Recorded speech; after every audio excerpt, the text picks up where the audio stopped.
Hello আমার প্রিয় sweet cute বন্ধুরা, কেমন আছো তোমরা? নিশ্চয়ই আমার গল্পগুলো শুনে শুনে খুব সুখ নিয়েছো আর আনন্দে আছো। তোমাদের আনন্দ দিতেই তো আমি নিয়মিত তোমাদের জন্য নতুন নতুন ভিডিও নিয়ে হাজির হই। তো তোমরা যারা এখনো আমার চ্যানেলটি সাবস্ক্রাইব করোনি, যারা প্লিজ আমার চ্যানেলটি সাবস্ক্রাইব করে দাও। তো বন্ধুরা আর দেরি করো না, জলদি ভিডিওতে একটি লাইক দিয়ে চ্যানেলটি সাবস্ক্রাইব করে দাও। পিয়াসের বন্ধু দীপু, ছোট বোন নওরিন, ভালো নাম লামিয়া চৌধুরী। সে 4 ভাই বোনের মধ্যে সবার ছোট। এটা 2008 সালের ঘটনা। কেবলমাত্র MBA পাশ করেছে ঢাকা ভার্সিটি থেকে। বয়স 25, কিন্তু দেখলে মনে হয় কলেজের স্টুডেন্ট। এরকম সুন্দরী মেয়ে পিয়াসাকে কখনো দেখেনি। স্লিম ফিগার, ছোট চুল, খুবই সুইট চেহারাটা সবসময় হাসি খুশি থাকে। পাতলা কোমরটি দেখলে মনে হয় যেন সিনেমার নায়িকা, যে কোনো পুরুষ তাকে কাছে পেতে চাইবে। দেখতে এতটাই সুন্দরী সে। নরিন হাসলে তার চেহারাটা এত সুন্দর হয় যে মনে হয় একটা পরী, যে কোনো ছেলে ওকে কাছে পেতে চাইবে যে কোনোর বিনিময়ে। ঠিক তেমনই পিয়াসও চাইতো কোনোদিন নরিনকে দিয়ে নিজের ইচ্ছা পূরণ করতে পারবে, তা জীবনেও ভাবেনি পিয়াস। পাড়ার ছেলেরা ওকে দেখে পেছন পেছন হাঁটতো ওকে একটি বার দেখার জন্য। পিয়াস শিওর যে তার মতো অন্য সবাইও ওকে দেখে, ওকে নিয়ে চিন্তা করে মনের আশা পূরণ করার জন্য। এদের মধ্যে পাড়ার বয়স্ক দাদু, মুদি দোকানদার, মোবাইল দোকানদার, রিক্সাওয়ালা, এমনকি নরিনের বাবার এক বন্ধুও ছিল। সবাই নিজেদের ক্লোজ ফ্রেন্ডের সাথে গোপন আলাপ করত নরিনের সুন্দর সবকিছু নিয়ে। পিয়াস নিজেও নরিনের কথা ভাবতো সারা রাত, আর মনে মনে বাসর করে ফেলতো। ওর কথা চিন্তা করে পিয়াস হাজারো রাত না ঘুমিয়ে কাটিয়েছে। সে যাই হোক, সেদিন পিয়াসের 3 ফ্রেন্ড দীপুর বাসায় থেকে গেল। পিয়াসা জানতো দীপু আর খালাম্মা খিলগাঁও গেছে। পিয়াসদের উদ্দেশ্য ছিল নরিনকে দেখা। বেশ কিছুদিন ভালো মতো দেখা হয় না নরিনকে। পিয়াস, সোহেল আর মুন্না গেল। একটু সন্দেহ ছিল ওদের। 2 বোন কনক আর কাকন বাসায় থাকতেও পারে। 3 তলায় উঠে কলিং বেল টিপলো তারা। নরিন দরজা খুললো, শাড়ি পরা, সবুজ রঙের। তারা কেউ আগে ওকে শাড়ি পরতে দেখেনি। দরজা খুলে নরিন বলল, পিয়াস ভাইয়া তো বাসায় নাই। তারা বলল, দীপু আমাদেরকে ওয়েট করতে বলেছে, ও চলে আসবে। তারা ভিতরে ঢুকার সময় একটু হালকা টাচ করলো নরিনের হাত। মাথা গরম হয়ে গেল। ড্রয়িং রুমে বসলো তারা। নরিন মনে হয় বাইরে যাবে কোথাও। কড়া পারফিউমের গন্ধে ওর প্রতি যেন পিয়াসের চাহনি আরো বেড়ে গেল। তারা সবাই বসেই থাকলো নরিনকে একটি বার দেখার জন্য, কিন্তু ও একটু বিরক্ত হলো। তারা একটু পরে বুঝলো বাসায় আর কেউ নেই। তারা সবাই নার্ভাস হয়ে গেল কিছুটা। 10 মিনিট পর তারা উঠে চলে আসতে যাবে। আসার আগে পিছন থেকে নরিনকে দেখলো মাত্র 1 গজ দূর থেকে। তার শরীরের কথা না বললেই না। তার সব কিছু, বিশেষ করে তার কোমর, সেই রকম না দেখলে বোঝাই যাবে না। তাদের আর সহ্য হচ্ছে না, শুধু নরিন দিয়ে তাদের সবার ইচ্ছা পূরণ করতে মন যাচ্ছে। তারা সবাই বাইরে আসার পর শহীদ মিনারের এলাকায় গেল একটা প্ল্যান করার জন্য। তারা ঠিক করলো নরিনের সাথে আর যেভাবেই হোক নিজের ইচ্ছা পূরণ করবে। দরকার হলে জেলে যাবে, কিন্তু নরিনকে দিয়ে নিজেদের ইচ্ছা পূরণ করাতেই হবে। ঠিক হলো মুন্না ডাইরেক্ট প্রপোজ করবে নরিনকে, যা আছে কপালে। আর ঠিক হলো নরিন সম্বন্ধে ইনফরমেশন জোগাড় করতে হবে। নরিনকে দিয়ে ইচ্ছা পূরণ করানোর মিশন ফেল করা যাবে না। তারা জানতে পারলো নরিন কিছুদিন আগে একটা প্রাইভেট কলেজে ফাইন্যান্সের টিচার হিসেবে চাকরি শুরু করেছে। প্রতিদিন সকালে কলেজে যায় আর ফিরে বিকালে। পরদিন কলেজ থেকে আসার পথে তারা 3 জন অপেক্ষা করতে থাকলো। সন্ধ্যার একটু আগে নরিন আসলো। নরিন আজকে লাল সালোয়ার কামিজ পরেছে, চোখে চশমা, মাথায় ওড়না, খুব পর্দা ভাব। কিন্তু সব ভেদ করে নরিনের সুন্দর শরীর বোঝা যাচ্ছে। ওকে যেন আজকে তারা সবাই মিলে গিলে খাবে। মোনা এগিয়ে যেয়ে বলল, নরিন তোমার সাথে কথা আছে। নরিন কিছু বললো না বলে তাকিয়ে থাকলো। তারপর বলল, বলেন কি কথা? চলো কোথাও বসে কথা বলি। নরিন দূরে আর বাকিদের দেখতে পেল না। কোনো কথা না বলেই হেঁটে বাড়ির দিকে চলে যেতে লাগলো।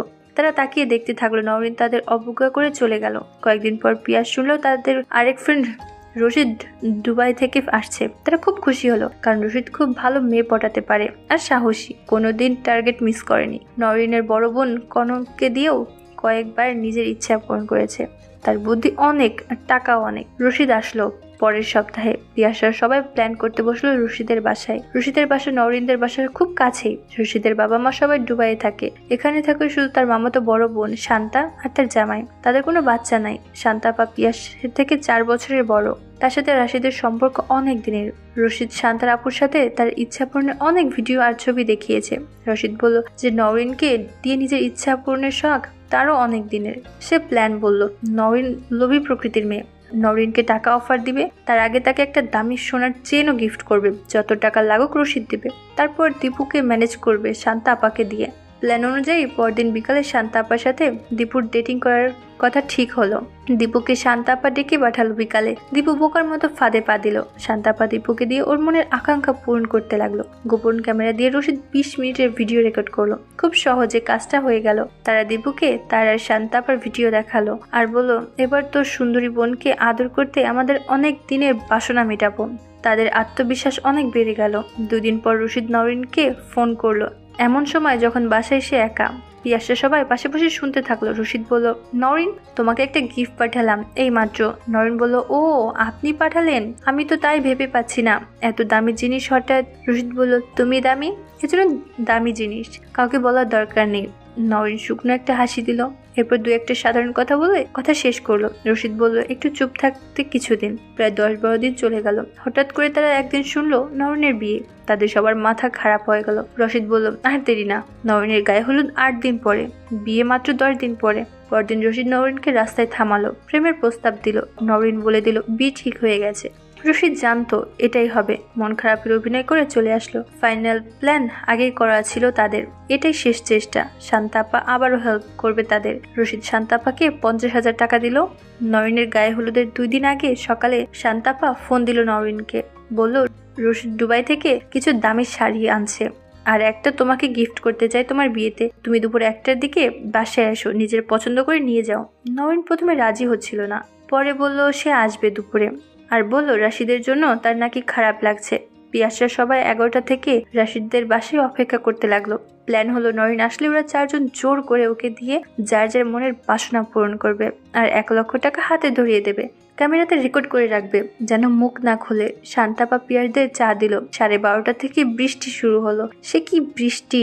তারা সবাই চিন্তায় পড়ে গেল, নরিন মনে হয় আসবে না। রশিদ খুব উত্তেজিত, সাথে পিয়াসরা সবাই। শান্তাপা বলল, নরিনের মা একদিন আমাকে অপমান করেছিল, আজকে তার প্রতিশোধ হবে।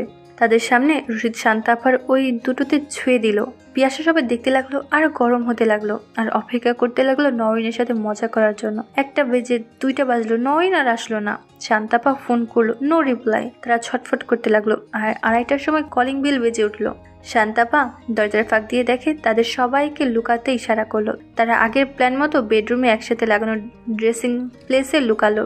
তাদের বুক ধরপড় করতে লাগলো। তারা তো এদিকে গরম হয়ে যাচ্ছে। নরিন ঢুকলো, শান্তাপা বেডরুমে নিয়ে আসলো তাকে।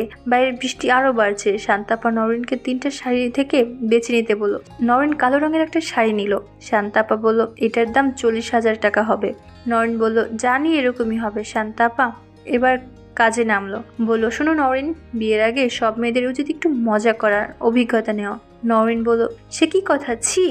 রাশি তো তোমাকে পাবার জন্য পাগল। ওর সাথে তার 3 বন্ধু আছে, রানা, সাহেল আর মুন্না। আমি জানি এরা সবাই অনেক চেষ্টা করেছে, আজকে ওরা তোমাকে ছাড়বে না। ওরা এখানে আছে, প্লিজ না করবা না। নয়ন কিছু বলার আগে তারা সবাই রুমের ভিতরে ঢুকলো। এখন তাদের সবার স্বপ্ন পূরণ করতে শুরু হলো। তারা সবাই নয়নকে দিয়ে তাদের ইচ্ছা পূরণে লেগে গেল। সবাই সবার মনের আশা পূরণ করে ফেললো। এরপর নয়ন তার বাসায় চলে গেল। সে পিয়ারদের এই কাহিনীর কথা কাউকে বলবে না, সে তাদের কাছে প্রমিস করেছে। তারা সবাই তো খুব খুশি, তাদের অনেক দিনের মনের আশা আজকে পূরণ হয়েছে। তো বন্ধুরা, আজকের গল্পটি তোমাদের কেমন লাগলো ফেসবুকে মেসেজ করে আমাকে জানিয়ে দিও। আর আমার চ্যানেলের অন্যান্য গল্পগুলো শুনে এসো। আর অবশ্যই ভিডিওতে একটি লাইক দিয়ে চ্যানেলটি সাবস্ক্রাইব করে দিও প্লিজ। তোমরা সবাই অনেক অনেক ভালো থেকো আর নিয়মিত আমার গল্পগুলো শুনবে, কিন্তু আমি নিয়মিত তোমাদের জন্য মজার মজার গল্প নিয়ে আসবো। আর ফেসবুকে আমার সাথে আড্ডা দিতে জলদি ডিসক্রিপশনে দেওয়া লিঙ্ক থেকে ফেসবুকে আমাকে মেসেজ দাও। বাই।